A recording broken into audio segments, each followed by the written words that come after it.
Have you been wandering aimlessly amidst the barren wasteland of failed, horrendously trashed gacha games?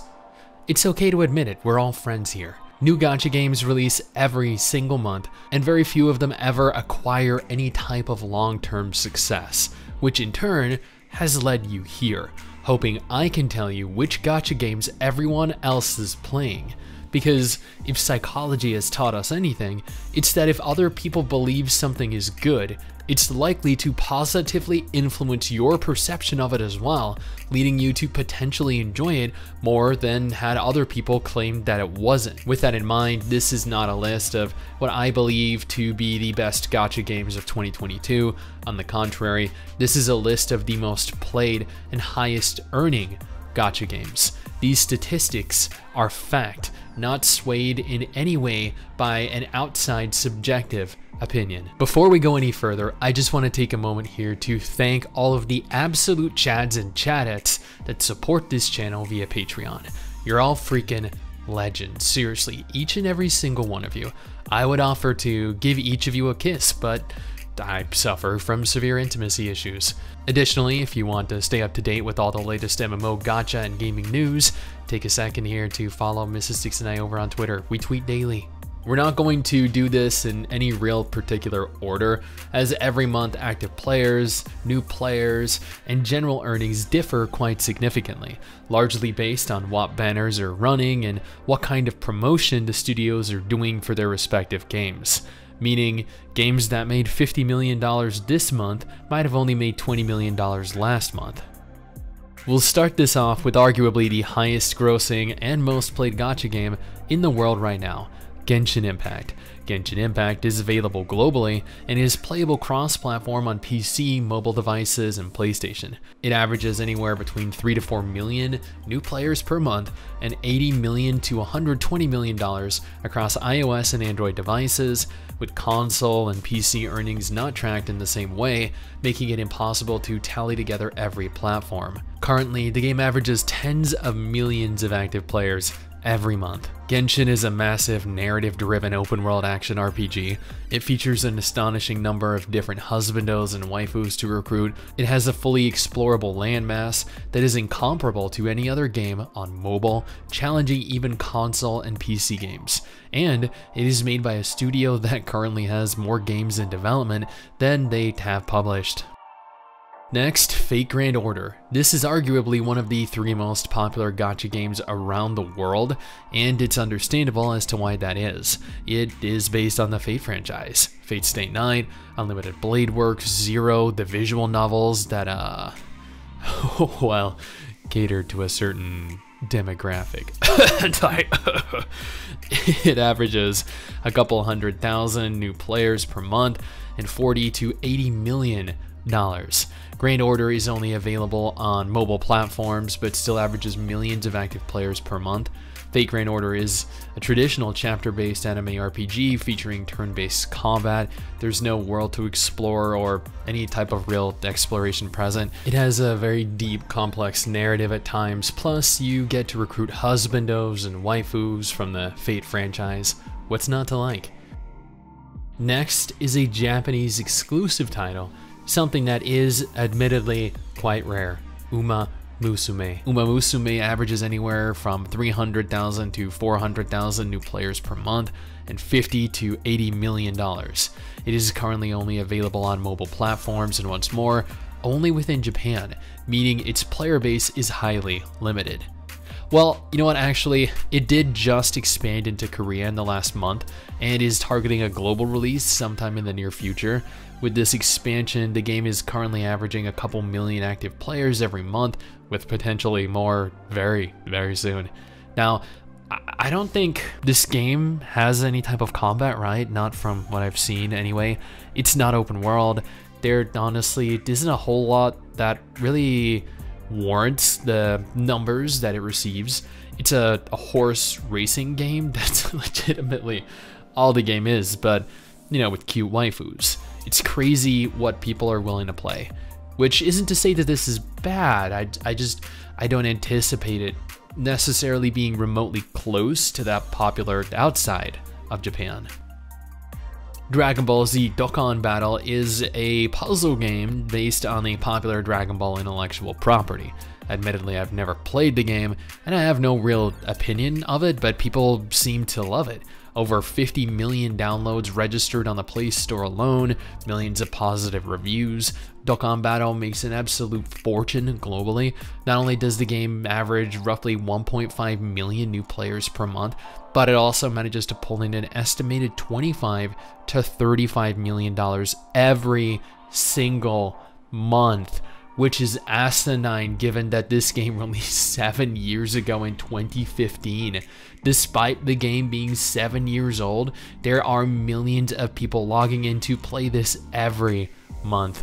Honestly, the game, it doesn't look bad at all. It might be a puzzle game, which I'm honestly not entirely sure what that even means, but given its popularity, it has definitely left me intrigued, leaving me no option than to include it into my weekly worst gacha ever series in the near future. You could not have a list of top gacha games and not include something owned by Disney, right? They own literally everything. Marvel Strike Force averages roughly 500,000 to 700,000 new players and manages roughly $15 to $20 million per month. The game also has an active player base of over 1 million players monthly.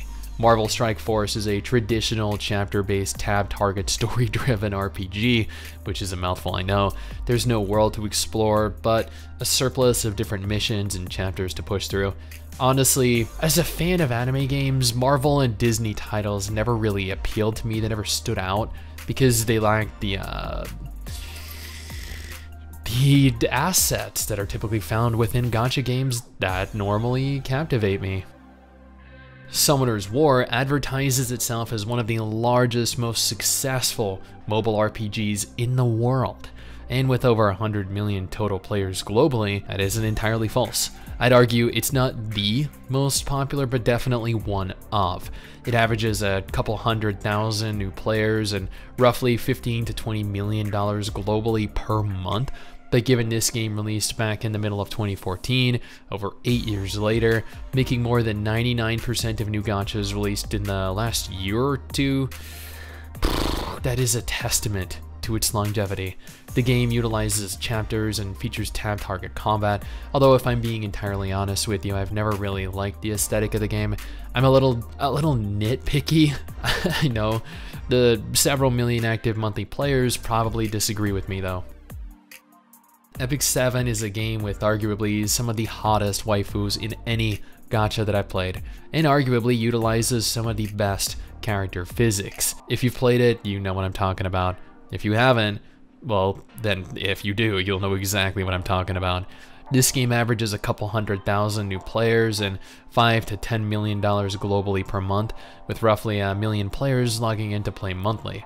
Epic 7 features a kind of a turn-based combat system, I guess. Your units, they kind of go back and forth, they move horizontally, and admittedly, while the game doesn't feature an open world and is a traditional RPG with chapters and missions, it does provide a semblance of exploration at times, offering a little more to the player than normal gachas.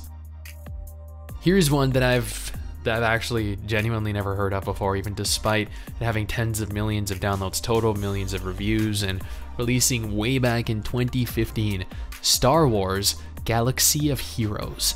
It averages, even as a 7-year-old game, 300,000 to 500,000 new players and $10 to $15 million every month.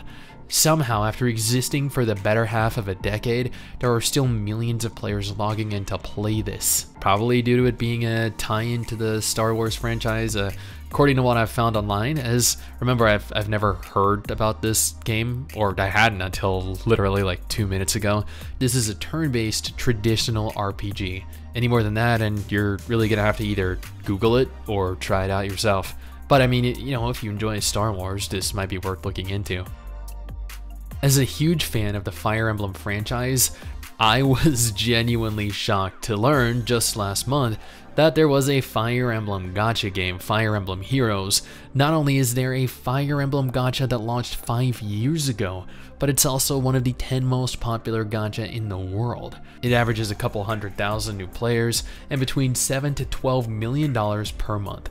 A little less than some of its competitors, but still a sizable amount more than the majority of newer gachas.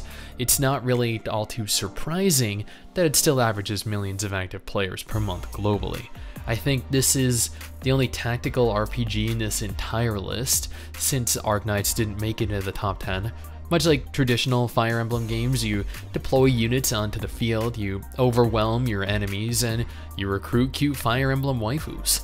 As someone that loved so many Fire Emblem characters over my time playing, this is a dream come true.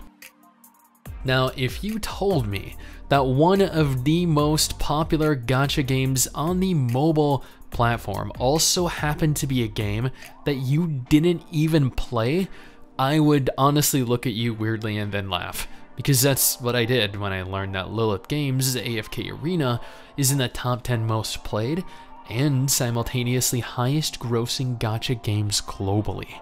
And its game type is literally spelled out in its name, AFK, a game that does not require you actively even play it. It averages a couple 100,000 new players and still manages to pull in anywhere from $6 million to $10 million per month, with millions of active monthly players logging in to play quite regularly. And I use the term play very loosely here. AFK Arena is, well, it's an AFK game. That's really all there is to it. I wouldn't imagine it would make more money than, I don't know, Genshin Impact, Punishing Grey Raven, Arknights, and many much better games, but here we are, being given evidence to the contrary. And those are the 10 most played, highest grossing gacha games in 2022. Maybe not what you were expecting, as I know a lot of you anticipated games like Blue Archive, Azure Lane, but those surprisingly make several times less than even the least popular game in this list, which is baffling to me. Nevertheless, hopefully this gives you an idea of what games everyone is playing and opens up new doors for you to continue your gacha journey. If you're looking for something else that might be of interest to you, here's a list of upcoming gacha games confirmed to be releasing this year, or the single gacha game that has proven to me to be better than any other.